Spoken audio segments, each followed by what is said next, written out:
Assalamualaikum warahmatullahi wabarakatuh. Waalaikumsalam warahmatullahi wabarakatuh. Alhamdulillah hamdan yaliqu bi jalalatihi wa qudratihi wa 'azamatihi. Nusalli wa nusallimu ala khairi khalqihi wa afdalihi wa akramihi habibina wa syafi'ina Muhammadin sallallahu alaihi wasallam wa ala alihi wa ashabihi wa azwajihi wa dhurriyyatihi wa man sara ala nahjihi ila yaumi liqa'ih. Rabbi shrah li sadri wa yassir li amri wahlul 'uqdatam min lisani yafqahu qawli. Amma ba'du. Hadirin muhtaramin wal mukarramin, para alim, para ulama, para asatidz, para guru. Tidak saya sebutkan satu persatu namanya, namun tidak mengurangi rasa ta'zim dan hormat kami. Jajaran pengurus TKM Masjid Haqqul Yaqin yang saya muliakan, hadirin dan hadirat jamaah salat subuh rahimakumullah. Alhamdulillah pada pagi hari ini atas perkenan dan karunia serta anugerah Allah Subhanahu wa taala kita bisa melaksanakan ibadah berupa salat subuh jamaah dan dilanjutkan dengan kajian ilmu. Mudah-mudahan apa yang kita laksanakan ini dicatat oleh Allah sebagai bagian dari syukur kita dan juga amal soleh yang akan kita petik nanti hasilnya di hari akhir. Amin ya rabbal alamin. Salawat dan salam mari kita hadiahkan kepada baginda Agung Muhammad sallallahu alaihi wasallam beserta keluarga, para sahabat, para tabi'in, dan mudah-mudahan kita semua yang ada di sini termasuk umat Rasulullah akan mendapatkan syafaatul yaumil akhir nanti. Amin ya rabbal alamin. Bapak dan Ibu hadirin dan hadirat jamaah salat subuh yang dimuliakan Allah. Di kesempatan bulan yang lalu kita sudah membahas tentang Al-Quran yang merupakan firman Allah yang menguasai langit dan bumi. Semua yang ada di langit dan bumi serta isinya itu ada dalam kekuasaan Allah Subhanahu wa taala sebagai penurun ataupun pemilik Al-Quran. Pada kesempatan kali ini kita akan membahas kekuasaan Allah yang lain, yaitu pengetahuan Allah tentang hal-hal yang jelas maupun hal yang samar, sesuatu yang tampak di permukaan dan yang tersembunyi, baik itu masih belum disampaikan, hanya terbersih, atau bahkan sesuatu yang belum dilaksanakan sama sekali. Nah, dari sini nanti kita akan mengambil ibrah bagaimana pengetahuan Allah itu harus kita implementasikan melalui tindakan nyata berupa kewaspadaan secara terus-menerus, bahwa Allah itu tidak pernah tidur. Allah mengetahui apapun, bahkan sesuatu yang belum kita lakukan. Baik, Allah Subhanahu wa taala berfirman, "A'udzubillahi minasyaitonir rajim. Wa in tajhar bil qawli fa innahu ya'lamus sirra wa akhfa." Wa in tajhar bil qawli, dan jika engkau mengeraskan ucapanmu, fa innahu, sesungguhnya dia Allah, ya'lamus sirra wa akhfa, mengetahui rahasia dan yang lebih tersembunyi. Allahu la ilaha illa huwa lahul asmaul husna.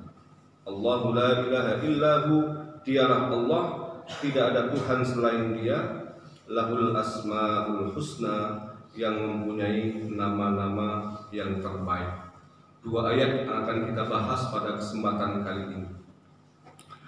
Al-Quran adalah ucapan, doa, zikir, dialog, ya, dimana di situ ada ungkapan al-qaul, tapi di sini tidak kaitannya dengan Al-Quran. Ketika kita kaitkan dengan Al-Quran, maka Allah mengetahui apa yang kita baca dengan keras dan apa yang kita baca dengan lirih.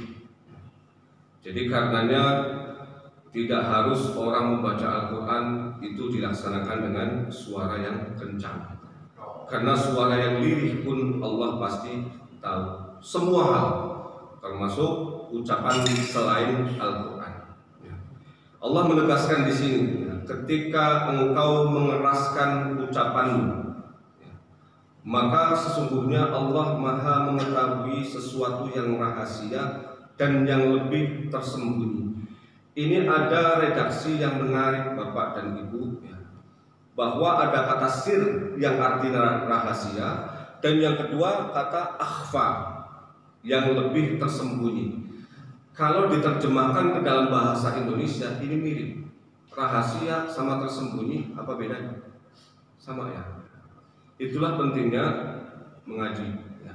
Karena bahasa Indonesia itu seringkali terjemahannya dari bahasa Arab, terutama dari bahasa Al-Quran, itu tidak mencerminkan makna yang sesungguhnya ya. Jadi makna yang sesungguhnya tidak terwakili oleh bahasa Indonesia, dan itu banyak sekali. Karena apa? Jarak antara bahasa Arab dan bahasa Indonesia dari sisi khazanah, kekayaan ya, kosakatanya itu jauh jomplang ya. Sehingga kemudian ketika kita belajar Al-Quran hanya mengandalkan terjemah tidak cukup, harus dilanjutkan dengan tafsir. Terjemah itu sebagai pembuka, sebagai pintu awal mempelajari Al-Quran. Termasuk di sini rahasia dan tersembunyi itu apa? Nah, ada beberapa pendapat dari ulama ya. Di antaranya bahwa makna sir dan akhfa seperti yang diungkapkan oleh Ali bin Abi Thalhah dari Ibnu Abbas riwayat. Asir ma asarrahu ibnu Adam fi nafsihi. Yang disebut rahasia tadi adalah sesuatu yang dirahasiakan oleh anak cucu Adam di dalam dirinya. Jadi dia mengetahui tapi hanya untuk dirinya sendiri. Ini namanya sir. Sedangkan akhfa ma akhfa ala ibni Adam mimma huwa fa'ilu qabla an ya'lamahu. Yang disebut sebagai sesuatu yang lebih tersembunyi adalah sesuatu yang disembunyikan oleh anak cucu Adam, di mana bahkan dia sendiri belum mengetahuinya, belum tahu apa yang akan dilakukannya, belum tahu apa yang tersembunyi itu. Jadi kalau yang pertama tadi Pak, kita sudah tahu, tapi tidak disampaikan kepada orang lain. Sementara yang akhfa tadi lebih tersembunyi itu bahkan kita sendiri ya sebagai pemilik ya, sesuatu itu belum mengetahuinya. Dan itu banyak, ya kan? Ya. Sesuatu yang tersembunyi di dalam diri kita, dan kita tidak tahu ya, besok lusa kapan akan kita sampaikan. Nah ini sudah diketahui oleh Allah Subhanahu wa Ta'ala. Agak sulit sedikit Pak ya. Fallahu ya'lamu dzalika kullahu. Ini yang pertama. Kemudian ada pendapat Imam Ad-Dhaha, asirru ma tuhadditsu bihi nafsak wa akhfa ma lam tuhaddits bihi nafsaka ba'd. Yang disebut sir atau rahasia itu adalah sesuatu yang dimana dirimu berbicara tentang sesuatu itu. Sementara yang akhfa tadi adalah sesuatu yang belum dibicarakan dengan diri kita sendiri. Jadi misalnya, Taufik, kamu besok jadwalnya aku yakin nanti malam tidurnya agak cepat. Itu saya ngomong kepada diri saya sendiri. Itu namanya sir. Tapi istri saya nggak tahu. Nah, sementara yang akhfa itu bahkan kita belum mengungkapkan sama sekali kepada diri kita sendiri. Jadi masih betul-betul ada di dalam sesuatu ya, yang tidak ada pengetahuannya dari diri kita sendiri. Inilah mengapa ya, Allah menyampaikan ini kepada kita semua, bahwa pengetahuan Allah tentang segala sesuatu itu bahkan sampai meliputi hal-hal yang sebenarnya kita sembunyikan tetapi belum kita tuangkan, belum kita sampaikan. Karenanya ya, niat di dalam Islam itu sangat penting Pak. Bahkan ya, seseorang yang belum melaksanakan sesuatu tetapi dia sudah niat untuk melakukannya dicatat sebagai sebuah perbuatan oleh Allah. Jadi karenanya memang berat sekali ya, ketika kita ingin ngeles, ya, ingin berdalih dari Allah Subhanahu wa Ta'ala apapun yang kita lakukan, ya. Karena pengetahuan Allah antara yang masa lalu, yang sekarang, dan yang akan datang itu satu paket. Pengetahuan Allah itu seperti itu, tidak ada bedanya. Yang masa lalu, masa sekarang, dan masa yang akan datang itu ilmunya satu, pengetahuannya satu. Sehingga apa? Tidak mungkin kemudian kita lari dari pengetahuan Allah Subhanahu wa Ta'ala. Nah, kalau kita tahu bahwa Allah memiliki jangkauan pengetahuan yang seperti itu, ya jangan coba-coba. Jangan coba-coba melakukan hal-hal yang dilarang oleh Allah, sekalipun tidak ada yang tahu. Tidak ada yang tahu kecuali diri kita sendiri. Makanya Allah itu suka banget kalau ada seorang hamba di mana tidak ada manusia yang lain, atau ada tapi pihak yang ada itu adalah orang yang memang terlibat dalam perbuatan maksiat itu, tetapi dia karena mengetahui bahwa Allah itu pasti tidak pernah tidur dan senantiasa ada dan memahami apapun yang dilakukannya, maka dia kemudian meninggalkan perbuatan itu. Ada satu kisah di dalam kitab Mukasyaful Muluk karya Imam Al-Ghazali. Jadi ada seorang perempuan, ibu-ibu masih muda, anaknya masih kecil-kecil, dan ketika itu paceklik panjang, paceklik yang panjang, dan semua orang itu tidak memiliki persediaan pangan, sehingga pada kelaparan semua, termasuk ibu muda dan anak-anaknya itu. Anak-anaknya hampir pada mati saking kelaparan. Beberapa hari sudah tidak menyentuh makanan sama sekali. Melihat kondisi itu, kemudian sang ibu muda ini datang ke saudaranya yang kebetulan kaya raya, sehingga dia memiliki persediaan pangan yang cukup. Ya, itu memang bedanya orang kaya, Pak. Jadi makan, ya, yang dibayarkan 100.000 tapi yang tersedia 100 juta itu kan. Itu persediaannya jauh lebih banyak biasanya, bahkan bisa triliunan kalau orang sekarang pakai. Nah, ibu muda tadi akhirnya datang kepada saudaranya yang kaya raya. Begitu datang ke sana, saudara laki-lakinya itu melihat bahwa sang perempuan itu cantik, maka kemudian dia ingin mengambil kesempatan dalam kesempitan orang. Kamu minta bantuan sama saya? Iya, boleh. Saya kasih kamu bantuan. Berapapun yang kamu butuhkan, makanan yang kamu butuhkan, ambil semua. Tapi syaratnya nanti malam kita tidur bareng. Jadi mengajak tidur bareng, Pak. Ya, tidur bareng, nggak tidur doang ya, Pak ya. Ya udah tahu, paham semua lah. Ya. Itu bahasa biasa. Nah, perempuan tadi langsung, Masya Allah, kok begini? Enggak, menolak dia, pulang.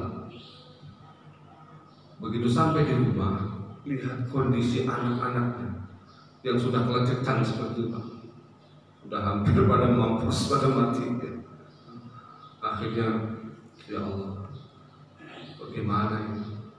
Saya tidak bisa membiarkan anak-anak saya sampai mati kelaparan. Biarlah saya yang menanggung dosa, tetapi anak-anak saya selamat, sehingga mereka tetap bisa hidup. Akhirnya perempuan tadi memutuskan kembali menemui saudara laki-lakinya. Gimana? Setuju, setuju. Nanti malam kita cari tempat yang bagus. Tapi belum dikasih dulu, Pak. Sebab kalau dikasih dulu nanti malam nggak datang gitu kan. Jadi bantuannya di pending. Ya, nanti saya kasih setelah kita selesai. Baik. Dari tempat, ya istrinya sembunyikan. Gimana caranya? Orang mau nyari, mau berbuat maksiat itu kan tahu caranya ya. Bagaimana menyembunyikan itu.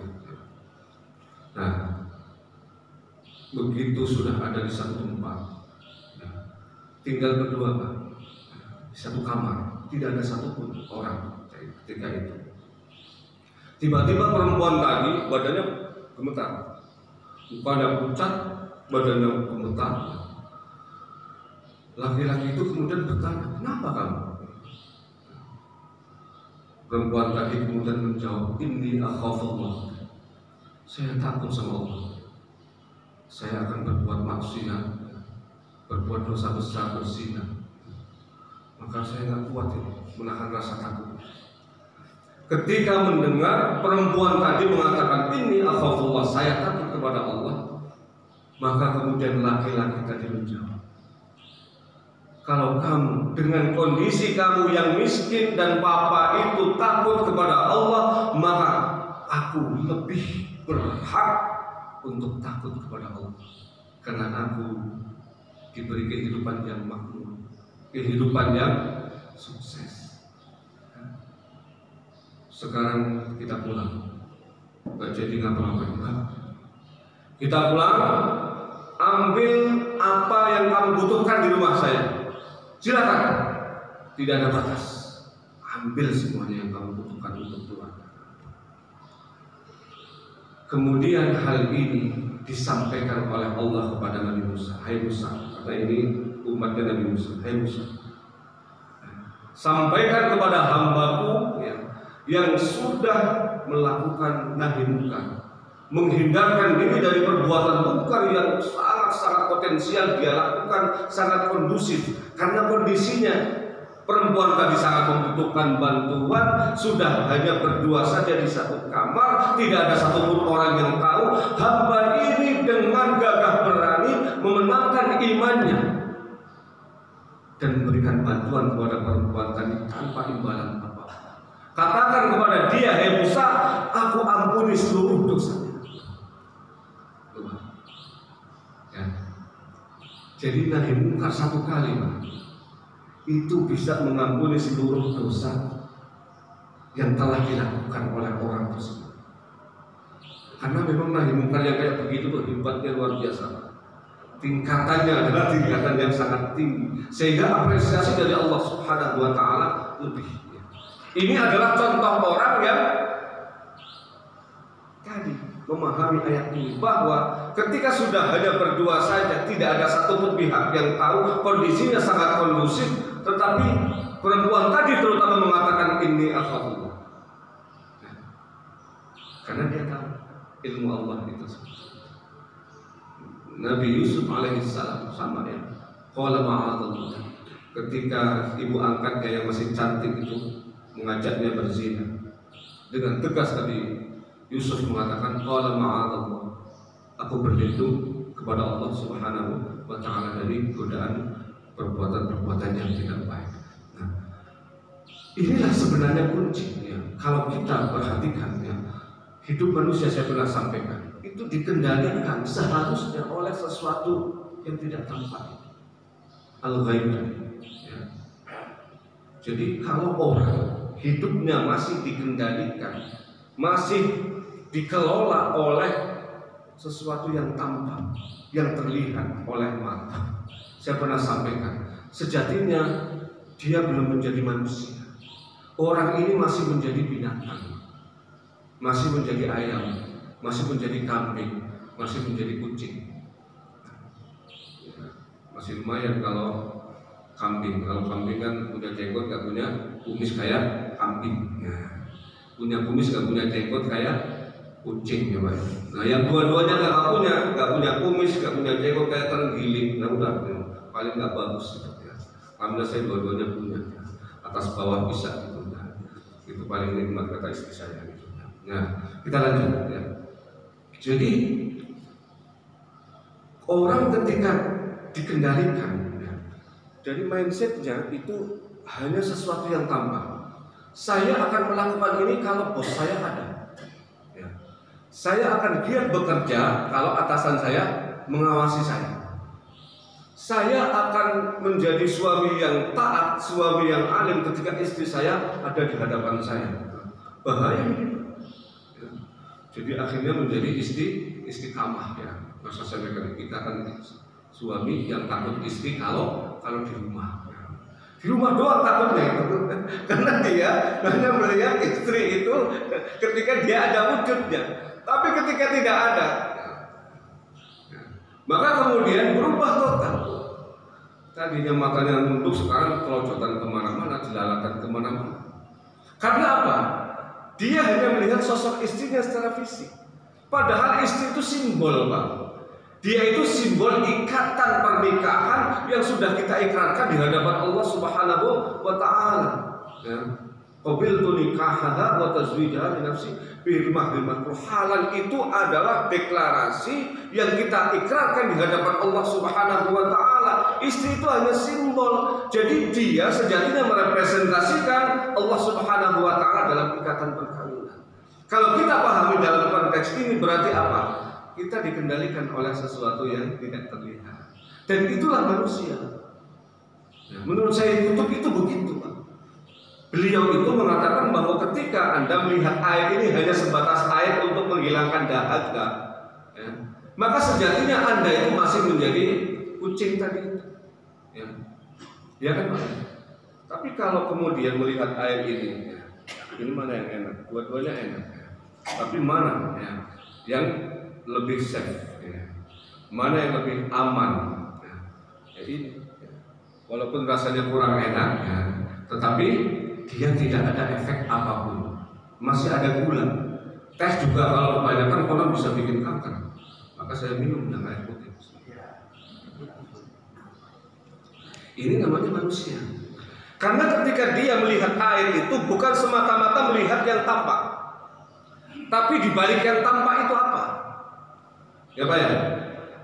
Ketika kita melihat wanita cantik, bukan hanya sekedar melihat bentuk wanita yang cantik, tapi di balik wanita cantik itu, apakah dia istri saya? Atau bukan? Ya, sementara yang namanya kucing, Pak, lihat kucing lain yang cantik menurut dia kan hanya melihat fisiknya saja. Dia punya siapa kek? Yang penting bagaimana cemplak begitu saja, selesai.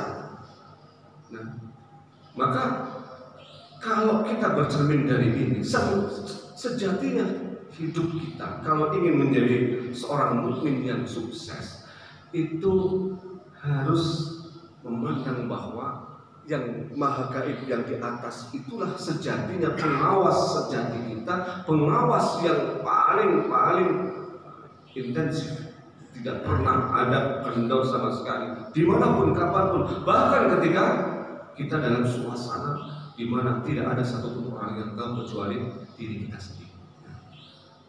Ini penegasan dari Allah Subhanahu wa Ta'ala. Kita lanjutkan. Nah, yang dimaksud al-qaul itu apa? Ya, tadi kita ada juga yang mengatakan bahwa ya, wa qala Sa'id Jubair bin Jubair, anta ta'lamu ma tusirrul yaum wa la ta'lamu ma tusirru ghadan. Ada ungkapan yang bagus juga. Anda tahu apa yang kamu rahasiakan hari ini, tapi Anda tidak tahu apa yang Anda rahasiakan esok hari. Ya. Wallahu ya'lamu ma tusirrul yaum wa ma tusirrul ghadan.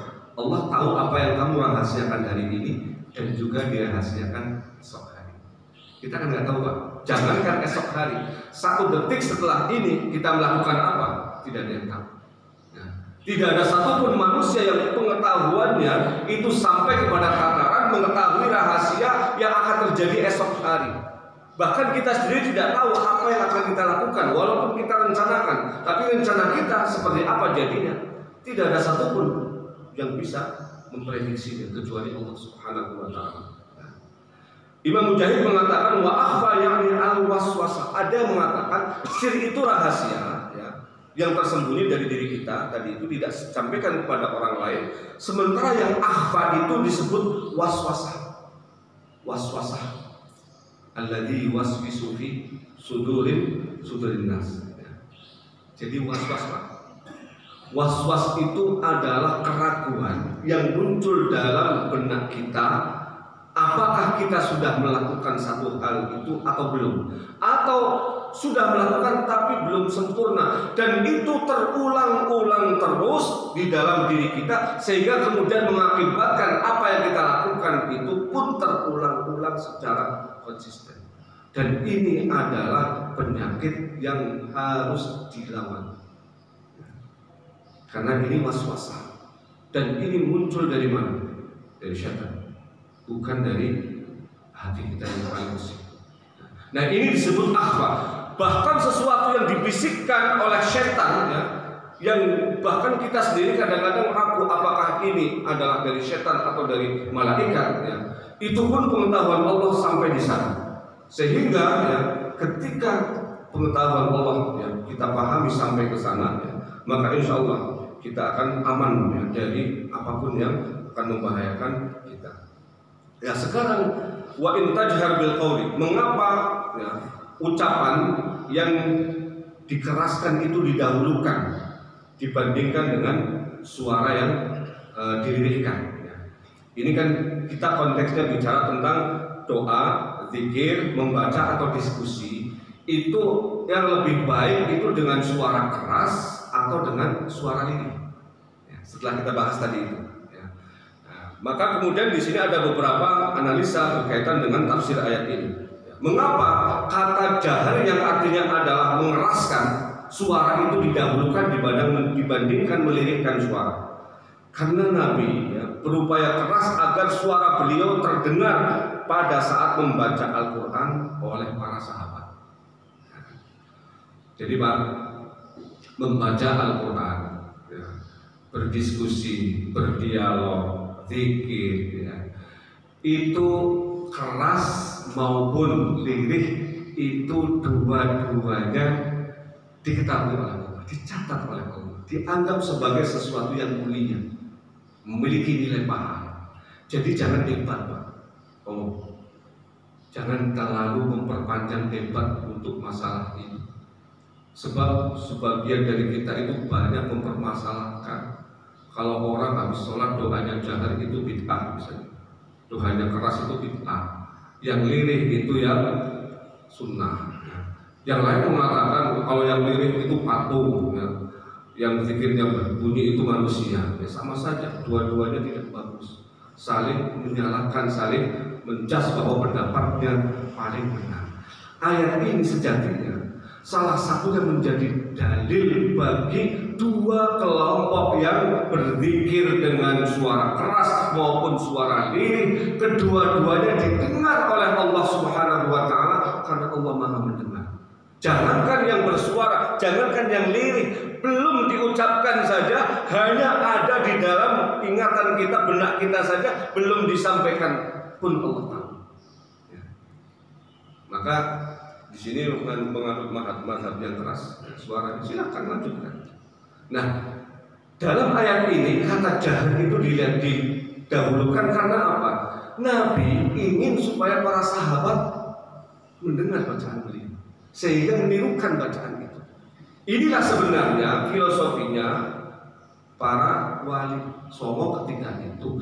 Mengapa mereka berijtihad setelah sholat itu zikirnya dilaksanakan dengan keras? Supaya apa? Supaya makmum di belakangnya itu mengikuti bacaan imam sehingga tidak ada yang terlewatkan. Coba kalau misalnya diam, yang pemalas mengambil kesempatan langsung kabur, ya kan? Tapi kalau ada bunyinya, tengok-tengok ada yang kabur, karena padahal ikut bunyi juga dengan bunyinya imam. Itu sebenarnya yang dilakukan wali songo. Mengapa kemudian mereka berijtihad memilih wirid di Indonesia itu dengan suara keras? Dalam kerangka apa? Seperti Nabi tadi, tarbiyah, mengajarkan para sahabat, mengajarkan para makmum supaya melakukan apa yang dilakukan oleh Rasulullah. Nah, ini pahamnya. Jadi karenanya ada urgensinya, ada alasannya, ada argumentasinya. Ya. Bukan semata-mata kemudian ya mengikuti apa yang dilakukan oleh Rasulullah ketika sholat-sholat tertentu memang diam. Tetapi ternyata apa? Dalam ayat ini ya Rasulullah itu pun membaca Al-Quran ya, dengan suara keras. Ya. Baik, ini yang pertama ya. Kemudian ijtihadun Nabi sallallahu alaihi wasallam fil jahr bil Quran fi salat al-ghariha. Yang kedua wa ta'limul bil muslimin bil istiwa'il jahri wa sirfid du'a. Jadi yang penting apa? Dua-duanya disebut dalam ayat ini bahwa pilihan kita untuk membaca Al-Quran dengan lirik, membaca zikir dengan lirik, membaca Al-Quran dengan keras atau zikir dengan keras, itu disesuaikan dengan situasi dan kondisi serta alasan atau ilatnya. Jadi begini Pak, saya salah satunya kalau murojaah Quran, kalau baca Quran nggak bisa dengan suara ini, karena saya itu menganggap bahwa koneksi antara mulut, suara, otak kita, hati kita itu penting untuk menjaga kualitas hafalan. Tapi ada orang lain yang cara menghafalnya lebih suka dengan suara lirik dan mereka lebih bisa mempercepat dan meningkatkan kualitas hafalannya dengan suara lirik. Berarti orang ini memilih bacaan Al-Quran yang lirik dalam kerangka itu. Jam 1 malam tetangga pada tidur, kita baca Quran karena kita bangun cepat. Apa yang kita pilih Pak? Ya bacaan lirik Pak. Apalagi pakai speaker, wah bangun semua satu kampung. Kita digeruduk gitu. Bukannya mendapatkan pujian malah digeruduk. Ya kan? Kan saya pernah sampaikan dulu. Jadi kayak orang gila. Jam 9 pagi adzan subuh. Itu ada orang gila Pak. Jam 9 pagi adzan subuh. As-salatu khairun minan naum itu. Langsung digeruduk satu kampung. Begitu dilihat ternyata orang gila. Wah, dasar orang gila.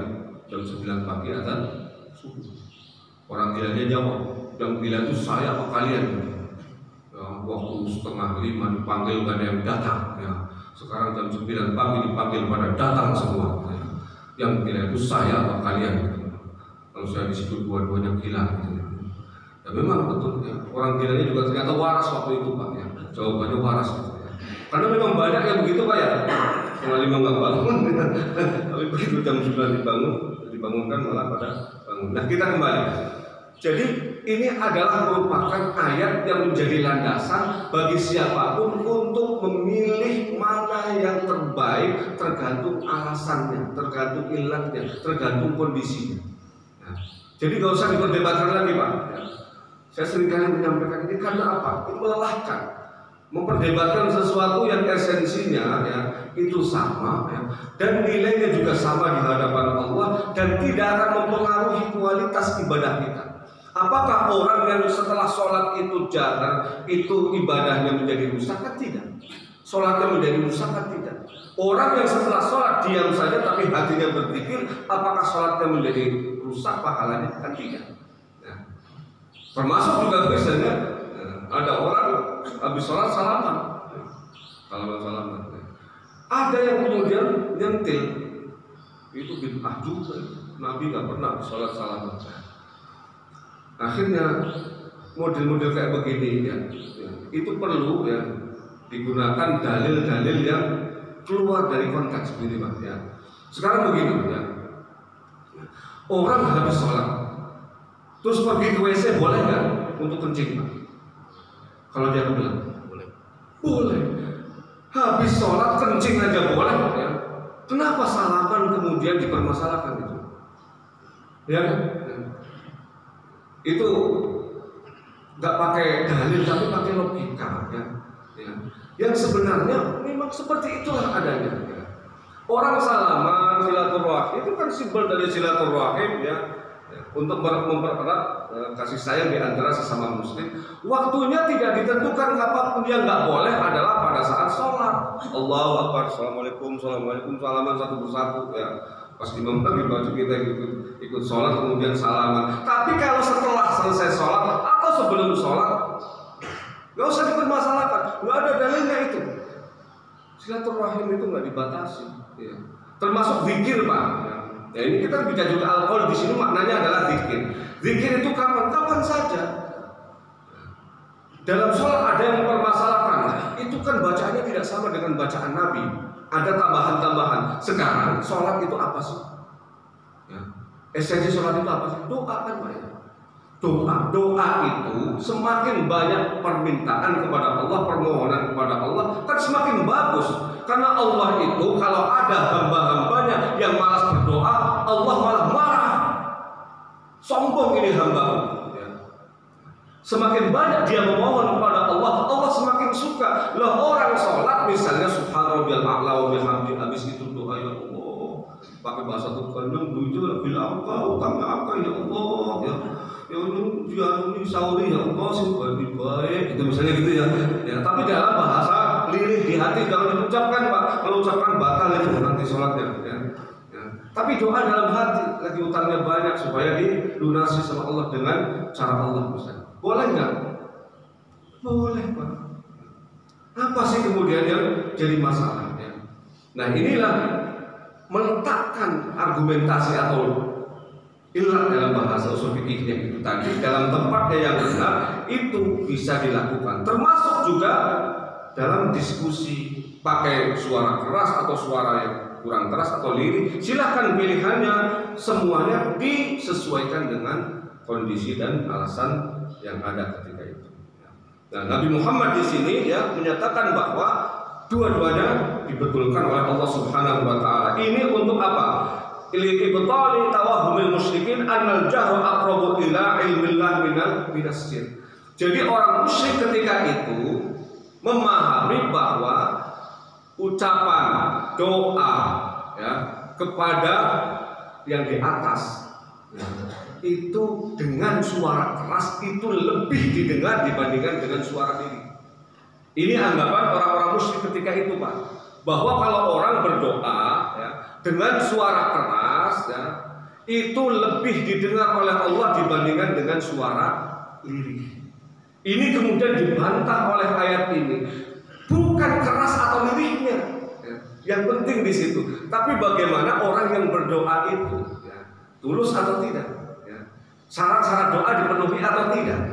Kalau itu dipenuhi, mau dengan suara keras atau suara lirih, silahkan. Ya, cuman tentu saja memang doa yang paling bagus adalah doa yang kita pahami artinya. Maka memang kalau Bapak dan Ibu punya doa sendiri-sendiri, ya, silahkan menggunakan doa-doa yang dipahami artinya. Karena doa itu kan permohonan, proposal kepada Allah. Masa orang bikin proposal, yang bikin proposal nggak paham isi proposal itu, meminta sesuatu tapi tidak paham apa yang dimintanya. Nah, maka memang kalau ada doa-doa yang Bapak Ibu biasa baca, ya, coba dikonsultasikan dengan orang yang pintar bahasa Arab. Nah, ini maknanya apa? Jadi saya tahu apa arti yang kita minta itu. Karena esensi doa kan meminta kepada Allah sesuatu yang kita butuhkan. Nah, maka doa di sini boleh menggunakan bahasa selain bahasa Arab. Kalau misalnya Bapak dan Ibu kesulitan ya, sholat tahajud misalnya menggunakan bahasa Arab ya, maka gunakan bahasa yang bisa kita ucapkan. Bahasa daerah pun diperbolehkan ya, memohon kepada Allah Subhanahu wa taala ya. Yang terpenting adalah yang kita minta itu kita pahami ya. Sebab bagaimana mungkin kita meminta sesuatu tapi yang kita minta itu tidak kita ketahui ya. Baik.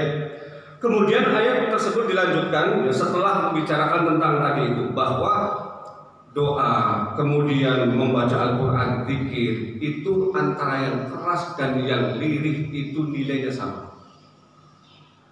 Bukan berarti yang keras itu lebih didengar. Yang didengar adalah yang memenuhi persyaratan doa, ketika itu adalah doa. Yang didengar adalah kalau bacaan Al-Quran adalah bacaan yang sesuai dengan kaidah-kaidah tajwid. Kalau kemudian ada yang tanya, Pak, saya tajwidnya belum benar ya. Terus kalau baca Quran didengar nggak sama Allah ya. Nah ini jadi pertanyaan yang seringkali saya ditanya seperti itu ya. Jadi lisan orang itu beda-beda Pak ya. Lidah orang ya, itu diciptakan oleh Allah itu ya, berbeda-beda. Ada yang fasih sejak lahir, ada yang memang sulit. Dia sudah berlatih, sudah belajar ya, tapi tetap saja lidahnya tidak fasih. Itu nggak masalah. Fasih itu tidak penting, yang penting adalah baik dan benar bacanya ya.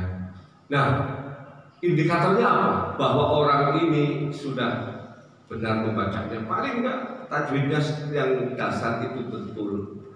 Nah, kalau memang belum betul belajar, kalau belajar nggak bisa ya sudah, namanya sudah ada usaha. Maka memang ya yang didengar nanti adalah orang yang sudah berusaha untuk belajar membaca Al-Quran, tetapi ternyata dia tidak bisa membacanya dengan benar, ya, maka ini sudah tidak masuk dalam kategori pembebanan lagi. Sudah selesai kewajibannya sampai di situ. Insya Allah akan didengar lagi. Yang berbahaya adalah ketika misalnya sudah tidak benar bacaannya, ya, tapi dia tidak mau belajar sama sekali, merasa bahwa bacaannya benar. Ya. Ini kadang-kadang terjadi. Nah, bacaan yang seperti ini kayak apapun ya sulit Pak, ya, untuk memenuhi kriteria tadi itu. Maka ya sekaligus sudah sepuh-sepuh, ya, nggak masalah Pak. Ya. Di tempat saya itu ada ibu-ibu yang ngaji ke istri saya, betul. Itu sudah ada yang 60 tahun, 70 tahun, ya. Pada belajar ngaji lagi, ya, nggak apa-apa, ya. Walaupun sudah terlambat, tapi ini nanti untuk menggugurkan pertanyaan dari Allah, ya, bahwa kamu itu sudah belajar, walaupun hasilnya tidak sampai, walaupun hasilnya tidak sesuai dengan upaya belajar itu, nggak masalah. Ya. Yang dituntut oleh Allah adalah bagaimana kita belajar itu. Ya. Ini untuk bacaan Al-Quran. Ya. Maka, ya kalau di sini misalnya mau mengadakan, ya, silakan. Ya. Tapi sudah ada Pak kajian-kajian tajwid seperti itu. Ya, untuk para manula nggak apa-apa. Ya. Kita di Fakultas Dakwah ya, kebetulan saya pimpinannya itu mengadakan KKN ya di Rumah Susun Penjaringan Pak, Jakarta Utara. Ya. Itu sasaran kita apa yang diminta oleh pemerintah kota Jakarta Utara itu para lansia ya, untuk belajar Al-Quran. Ya. Jadi ini Pak Wali Kota luar biasa, Wali Kota Jakarta Utara berpikir sampai ke sana bahwa kalau TPQ banyak sekali, TPQ itu menjamur di mana-mana, termasuk di rumah susun itu. Tapi untuk lansia itu kurang disentuh. Ya. Mereka kan nggak mau kan belajar sama anak-anak kecil kan. Ya masa iya udah aki-aki belajar sama anak-anak 4-5 tahun ya nggak mungkin. Ya. Maka kemudian harus ada sarananya. Nah kita bikin di sana ini 40 hari nanti bisa berkelanjutan ya. Untuk para lansia itu kita fasilitasi. Ya. Anak-anak kita terjunkan ada sekitar 86 orang dari semester 7 itu kita terjunkan ke sana untuk mengajar Al-Quran kepada kalangan lansia. Ya. Karena itu bagian dari komitmen Pak Wali Kota dan itu luar biasa. Alasan beliau apa? Beliau katakan bahwa mereka itu kan waktunya banyak. Mereka rata-rata sudah pensiun. Waktunya panjang. Ya. Walaupun daya ingatnya bisa jadi ya, sudah berkurang, tapi kan waktunya panjang dibandingkan yang produktif. Sulit untuk mengumpulkan mereka di waktu-waktu tertentu. Maka kemudian ini kita manfaatkan ya. Ya walaupun hasilnya nanti seperti apa, ya, paling tidak ini adalah upaya yang bisa kita lakukan untuk mengurangi huruf Al-Quran di kalangan lansia ini. Ya. Karena memang itu banyak, ya.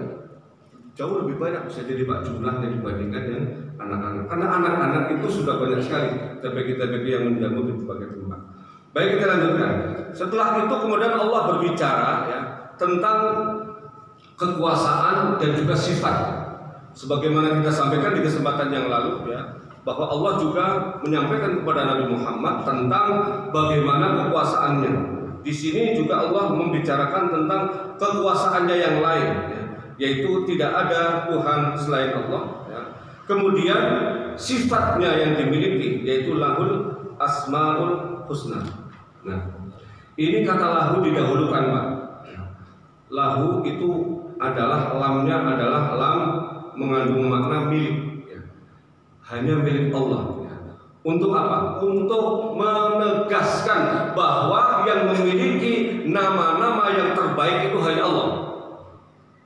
Yang lain selain Allah itu bisa jadi namanya terbaik, tetapi secara komprehensif absolut tidak sama dengan Allah Subhanahu wa Ta'ala. Ada beberapa analisa. Pertama, imma ayyakuna ismuhu mujarradan minal ma'ani ya, al-madlulati lil asma'il fil aslam. Di dalam kehidupan kita ini Pak, ada sesuatu yang punya nama, tapi nama itu tidak memiliki arti apapun, ya, tidak memiliki nilai apapun. Ya. Mujarradan minal ma'ani. Apa contohnya? Berhala. Berhala Lata, Uzza misalnya, Manat misalnya, ada namanya kan? Ya. Mereka punya nama, tapi nama itu tidak memiliki makna apapun karena mereka benda mati, bahkan yang dibuat oleh manusia. Ya, apalagi kemudian dijadikan sebagai sembahan, disandingkan dengan Allah, ya, jauh panggang daripada api. Ini yang pertama. Ada wa imma an takuna haqa'iquha fihi ghairu balighatin muntaha kamali haqiqatiha katisafil basyari bil rahmati wal mulk. Ini Pak. Ada ya, manusia itu punya nama, ya, punya sifat tadi ya, sifat-sifat nama-nama yang terbaik. Tetapi yang dimiliki oleh manusia tidak akan sampai kepada kesempurnaan hakiki seperti Allah Subhanahu wa Ta'ala. Ya. Manusia diberi oleh Allah namanya sifat rahmat, penyayang. Manusia diberi oleh Allah yang namanya kekuasaan, kemampuan untuk menguasai, mengendalikan sesuatu, ya kan? Tetapi kita harus sadar bahwa rahmatnya manusia tidak sama dengan rahmatnya Allah. Ya. Misalnya kebaikan manusia tidak sama dengan kebaikan Allah. Maka saya seringkali sampaikan, kalau kita tahu bahwa manusia itu kebaikannya tidak sampai dengan kebaikan Allah, kita harus banyak maklum. Kita harus banyak memaafkan. Kalau kita tahu bahwa yang Maha Suci tidak pernah salah, senantiasa benar, senantiasa bersih itu Allah. Kalau begitu selain Allah itu kotor. Kalau kotor, ya kita harus menyadari bahwa manusia itu memang banyak kotornya daripada bersihnya. Dan karenanya kita harus memaafkan orang-orang yang tidak kotor kepada kita. Ya. Itu sebenarnya dalam kerangka itu Pak. Bukan berarti kita menjadi pemaaf semua untuk persoalan-persoalan ya, dimaafkan, tidak. Tetapi untuk ya, menciptakan satu kondisi kejiwaan kita yang stabil. Bahwa ketika kita dikecewakan oleh manusia, ya wajar, karena dia bukan Allah. Nah, ketika kita diperlakukan tidak baik oleh orang lain, ya wajar, karena mereka bukan Allah. Ketika orang itu menyayangi kita, tetapi rasa sayangnya itu ternyata ada tendensi, ada pretensi, tidak tulus, ya memang dia bukan Allah. Saya kemarin di Bank Mandiri ditanya itu, Pak, saya itu waktu menjabat bikin acara semua datang, tapi setelah nggak menjabat nggak ada yang datang. Nah, itu gimana Pak? Orang-orang muamalah itu kayak gitu dengan saya. Saya bilang itulah manusia Pak. Manusia itu ya, kalau bermuamalah, bersosialisasi itu pakai tanda koma, ya, nggak ada titik, pakai koma. Ini menguntungkan atau tidak? Ini apa namanya, prospektif atau tidak? Ya kan? Ini ada manfaatnya tidak untuk saya. Maka ketika Bapak menjabat, banyak yang datang karena apa? Pengen mendapatkan manfaat dari jabatan Bapak. Tapi setelah Bapak tidak punya jabatan, satu orang pun tidak ada yang datang. Saya bilang, karena mereka manusia Pak. Mereka bukan malaikat. Kalau malaikat membutuh apa-apa Pak ya, pasti datang terus, mau diapain, sujud ya sujud aja terus, sholat aja terus, silaturahim aja terus. Iya kan? Ya. Itulah maka kesadaran kita tentang betapa kurangnya manusia, betapa terbatasnya manusia akan menyebabkan kita ini menjadi legowo Pak. Orang yang lapang dada, mudah memaafkan, mudah memahami, ya, mudah untuk apa namanya, tidak mendendam, tidak menyimpan ya, rasa sakit terlalu lama dalam hati kita karena perlakuan orang lain. Karena tadi itu manusia itu punya nama, namanya bisa jadi Taufikur Rahman. Taufik itu artinya apa Pak? Itu keselarasan antara kehendak saya dengan kehendak Allah. Itu taufik namanya. Tapi kan nggak selalu taufik terus, kadang-kadang taufik, kadang-kadang juga tidak taufik. Kadang-kadang saya pengen A, nggak dikasih sama Allah. Ya karena saya bukan Allah gitu. Ya. Ketika Ar-Rahman itu penyayang, penyayangnya saya tidak sama dengan penyayangnya Allah. Walaupun sama nama saya adalah mengambil dari sifat Allah Ar-Rahman, ya, penyayang dunia dan akhirat. Dapat penyayang di dunia ya, dan berlaku untuk semua. Ya. Saya nggak bisa Pak. Ya, saya nggak bisa menyayangi seperti Allah menyayangi hamba-hambanya. Ini yang kedua. Nah, yang ketiga, wa imma ayyakuna al-ittisaf biha kadiban la haqiqatan. Ya. Ada ya, sifat ya, yang bisa jadi wujudnya ada, tetapi hakikatnya tidak ada. Secara zahirnya kelihatan ada, tapi hakikatnya tidak ada. Seperti apa? Sifat sombong yang dimiliki oleh manusia. Sifat sombong, ya. Sombong itu kan ada nama sifatnya Pak. Tapi orang yang sombong itu hakikatnya ada Pak? Nggak ada. Karena sifat kibr itu hanya sifat Allah. Yang berhak menyandang sifat itu hanya Allah. Kemudian disandang oleh manusia. Maka manusia yang memiliki sifat ini hakikatnya tidak ada. Sehingga apa? 3 analisa tadi yang saya sampaikan, bahwa ada yang punya nama tapi nggak ada maknanya sama sekali. Yang kedua punya nama tapi tidak sampai kepada level kesempurnaan Allah. Yang ketiga ada ya namanya, tapi itu hakikatnya adalah bohong walaupun wujudnya ada. Maka Allah Subhanahu wa Ta'ala adalah antitesa dari ketiga ini. Sehingga al-asma al-husna yang melekat dalam diri Allah itu betul-betul sempurna. Gitu loh Pak. Maka kata lahu di sini didahulukan. Lahul asmaul husna. Ya Pak ya. Nah, kalau kita sadari bahwa Allah itu sempurna untuk semuanya, jadikanlah Allah sebagai landasan hidup kita. Kalau Allah itu maha penyayang, ya penyayang Allah itulah yang senantiasa harus kita pegang. Kalau Allah maha memiliki, maha berkuasa, maka kekuasaan Allah itulah yang senantiasa harus kita jadikan landasan untuk mencapai kekuasaan duniawi yang kita inginkan. Ya, Pak, itu enak sekali Pak. Alhamdulillah saya diangkat oleh Dekan Pak Rektor dari 2017. Itu nggak minta nggak ada friksi apapun, dan saya merasa itu bukan jabatan. Ya. Alhamdulillah ya dalam benak saya. Ya. Karena memang saya menyadari bahwa hal-hal seperti itu, ya, kalau kemudian ya, kita merasa bahwa kekuasaan itu, kewenangan itu adalah milik kita, ya, itu ketika suatu waktu dicopot oleh Pak Rektor, ya, itu akan merasa kehilangan. Ya. Karena itu tadi, ya, sebesar apapun kekuasaan manusia, ya, itu tidak akan sampai kepada level kesempurnaan kekuasaan Allah. Sebesar apapun misalnya, ya, orang memiliki ar-razzaq, dia punya kewenangan untuk memberikan rezeki. Kebetulan dia orang kaya, punya perusahaan besar, dan dia punya kemampuan untuk memberi rezeki kepada orang lain. Nah ini, orang ini harus sadar bahwa kemampuannya untuk memberi rezeki kepada orang itu karena Allah yang memberikannya. Kalau sampai pada tataran dia merasa bahwa dia yang memberi, ini bahaya besar Pak. Dan ini kerap kali terjadi.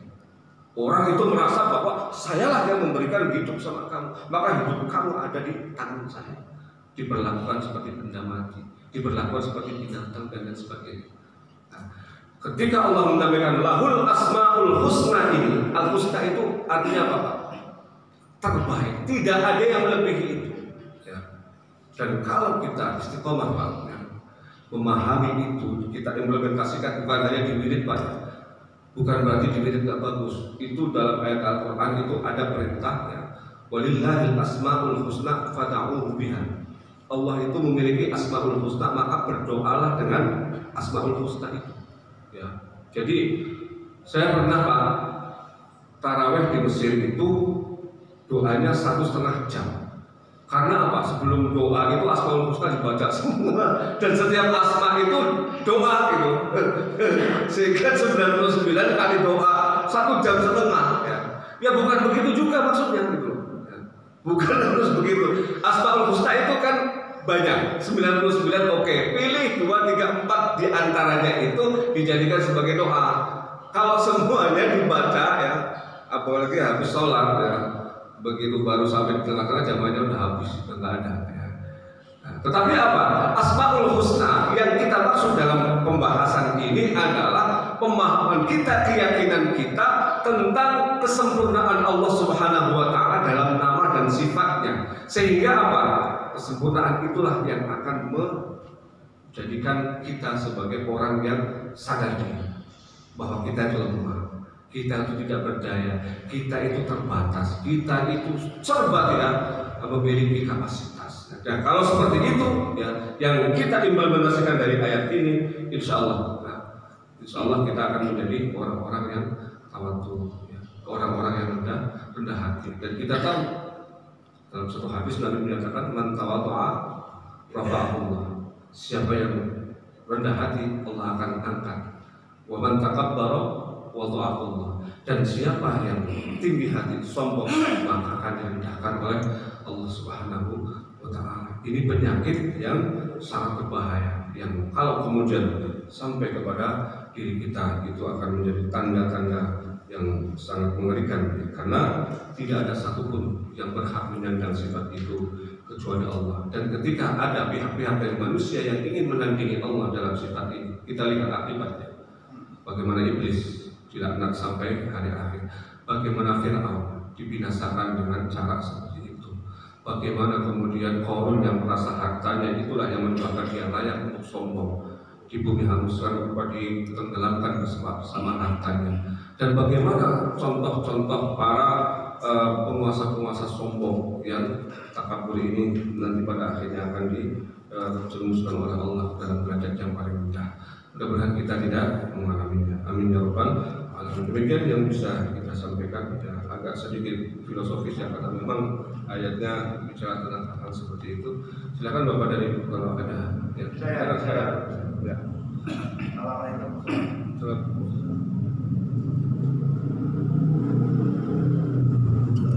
Tadi Ustaz menyampaikan zikir 14 antara jadi Ustaz juga menyampaikan bagaimana Rasulullah berzikir dan beberapa sombong. Mungkin dalam pendapat saya zikir masa itu dalam mendidik. Bagaimana cara berzikir biar yang lain pada tahu. Tapi kalau zaman sekarang zikir dikeraskan bukan masalah bid'ah dalam pendapat saya. Apalagi kayak begini nih, masa nggak tahu juga berzikir. Kita kembali kepada Al-Araf. Al-Araf 55. Berzikirlah dengan suara lembut, berdoalah dengan tengah harap dan takut. Tidak ada bid'ah di situ. Memang Al-Quran melarang begitu. Itu pendapat saya. Memang pendapat saya. Iya. Jadi yang keras itu yang bid'ah atau yang sir, yang lirih yang bid'ah. Jadi begini ya. Memang Nabi ya dalam sholat beliau ya itu kerap kali membaca dengan zikir yang lirih ya. Memang kita akui itu ya. Tetapi saya menyampaikan bahwa tidak semua yang tidak dilakukan oleh Nabi ya, itu adalah sesuatu yang bid'ah.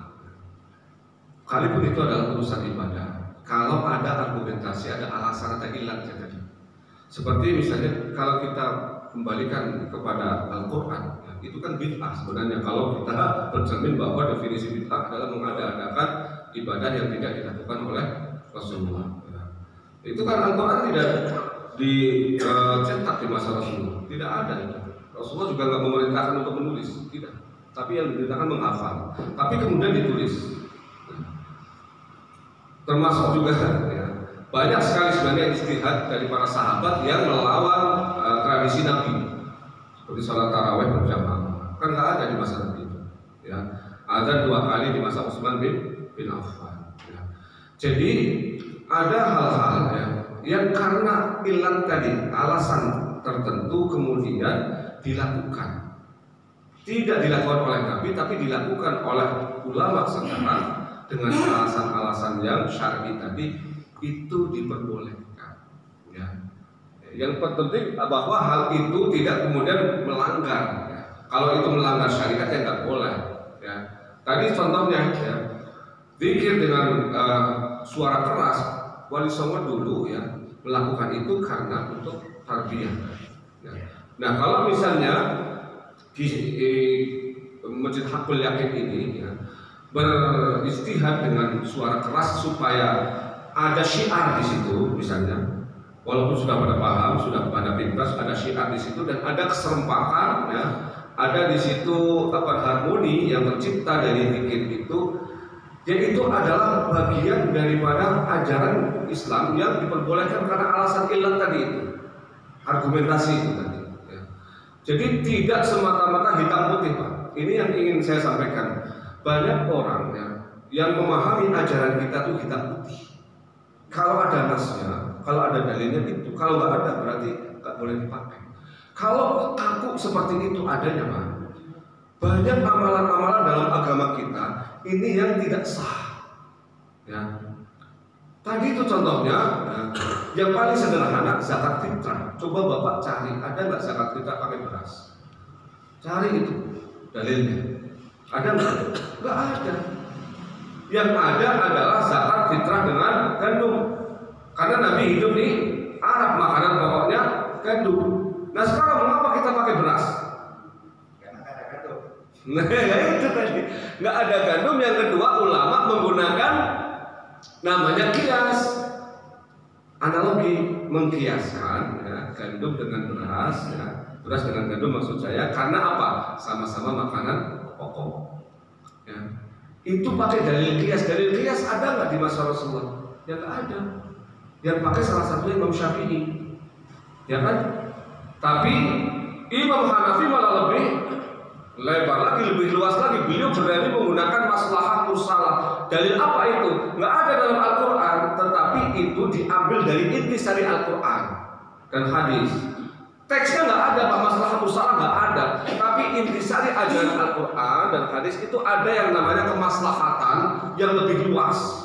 Bahwa kalau zakat fitrah menggunakan beras, itu manfaat dan maslahatnya memang ada, tapi tidak seluas maslahat dan manfaat uang. Maka menggunakan uang. Imam Hanafi boleh. Ini kan merupakan produk-produk ulama, Pak. Ya, produk-produk ulama yang tidak ada di masa Nabi, dan itu sabar.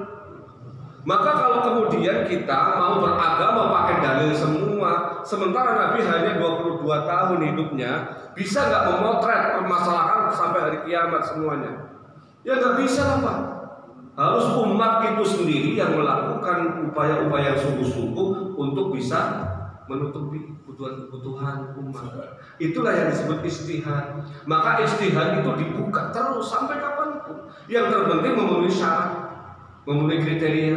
Siapa yang berjihad, bagaimana caranya, itu harus orang-orang yang qualified, yang memenuhi syarat yang tertentu, tidak semua orang. Nah inilah beragama yang pada akhirnya akan memudahkan kita, Pak. Akan melentur, kemudian kita juga merasa bahwa kita ini tidak dikooptasi oleh sesuatu yang 23 tahun itu nggak mungkin, Pak. Al-Quran, iya memang memenuhi kebutuhan semua, tapi kan dia masih bersifat global. Isi Al-Quran itu kalau kita perhatikan semuanya mayoritas, hanya beberapa hal yang rinci, itu global. Bagaimana mungkin yang global itu ngurusi hal-hal yang kecil-kecil? Harus ulama yang mengadopsi dari intisari Al-Quran dan hadis itu dibuat formula, maka muncullah nanti ilmu usul fikih, muncullah qawaid tafsir, muncullah ilmu-ilmu yang lain yang menjadi pemandu dan pembantu dari ilmu-ilmu yang sudah ada. Dan ini gunanya seperti itu, Pak. Ya, mereka-mereka yang tekstual tadi itu nggak pakai, Pak, nggak pakai usul fikih. Ya, dan bisa jadi nggak mau belajar itu karena bid'ah. Ini ilmu yang tidak ada di masa Rasulullah. Padahal ilmu ini diambil dari Al-Quran dan hadis, pencetusnya Imam Syafi'i, orang yang sangat kredibel di situ, tidak diakui. Nah, ini yang akhirnya menjadi masalah dan pada akhirnya apa? Ya beragama menjadi berat, Pak. Ya, seolah-olah kok ini kok begini nggak boleh, begitu nggak boleh, ya serba salah gitu, Pak, ya. Ya. Tapi kalau pakai tadi, yang saya sampaikan tadi salaman habis sholat, kenapa sih diributkan? Ya? Oh habis sholat mohon maaf, kamar mandi kencing aja boleh, ya. Habis sholat salaman malah dipermasalahkan. Nah ini logikanya itu kadang-kadang nggak nyambung seperti itu, ya. Karena hanya alasan tadi itu harus sesuai dengan teks Nabi. Padahal Nabi sendiri, ya, ketika beliau masih hidup, ya, ini saya agak lebar sedikit supaya ini masalah penting, ya. Ketika masih hidup, itu pun beliau memperbolehkan para sahabat menafsirkan sesuai dengan ijtihad mereka. Ketika itu loh, Nabi masih hidup, ya. Shallu fi Bani Quraidah, ketika beliau mengatakan sholatlah kalian di Bani Quraidah, itu pada saat perang Bani Quraidah itu. Nah, waktu itu sahabat terbelah menjadi dua. Bani Quraidah itu jaraknya lumayan panjang dari tempat Rasulullah menyampaikan sabda itu. Sahabat kelompok pertama memutuskan sholat zuhur di tengah jalan, jamak takdim. Memutuskan jamak takdim zuhur dan asar dijamak di tengah jalan sebelum sampai ke Bani Quraidah. Padahal perintah Nabi, sholatlah kalian sholat asar di Bani Quraidah. Tapi sahabat yang ini memutuskan, kelompok ini memutuskan sholat zuhur dan asar di tengah jalan sebelum sampai Bani Quraidah. Sahabat kelompok yang kedua mengikuti teksnya Nabi. Nabi perintahnya sholat di Bani Quraidah. Sholatlah mereka di Bani Quraidah jamak takhir. Sampai kepada Nabi informasinya. Ya Rasulullah, ini kok ada dua kelompok sahabat, mana yang benar? Nabi kemudian mengatakan dua-duanya benar. Yang pendapat pertama pakai kontekstual, konteksnya ya. Yang satu pakai tekstual, teksnya. Karena teksnya itu sholat di Bani Quraidah. Tapi yang pertama tadi memutuskan sholat di tengah-tengah karena apa? Mereka khawatir ya, perjalanan terganggu segala macam karena ini situasi perang, sehingga belum sampai di Bani Quraidah sudah masuk waktu maghrib, sehingga zuhur asarnya terlewat. Maka kemudian mereka memutuskan sholat jamak takdim. Ini masa Nabi loh, Pak. Istihad para sahabat dibenarkan. Ya.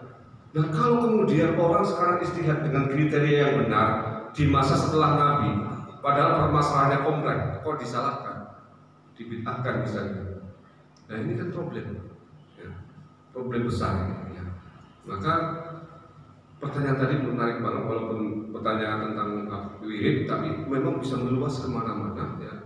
Dan ini menjadi landasan kita bahwa keberagaman kita harus dibangun dari satu landasan yang bukan semata-mata mengambil dari teks yang ada. Ya. Karena teks itu tadi itu, ya, pun ya, itu mencakup semua hal memang dalam Al-Quran.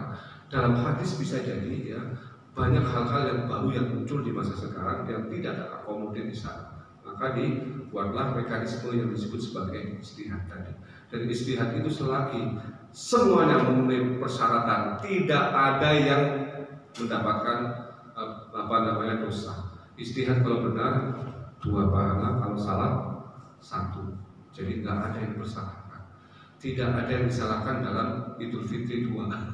Tidak ada yang disalahkan dalam Idul Adha. Berbeda ya.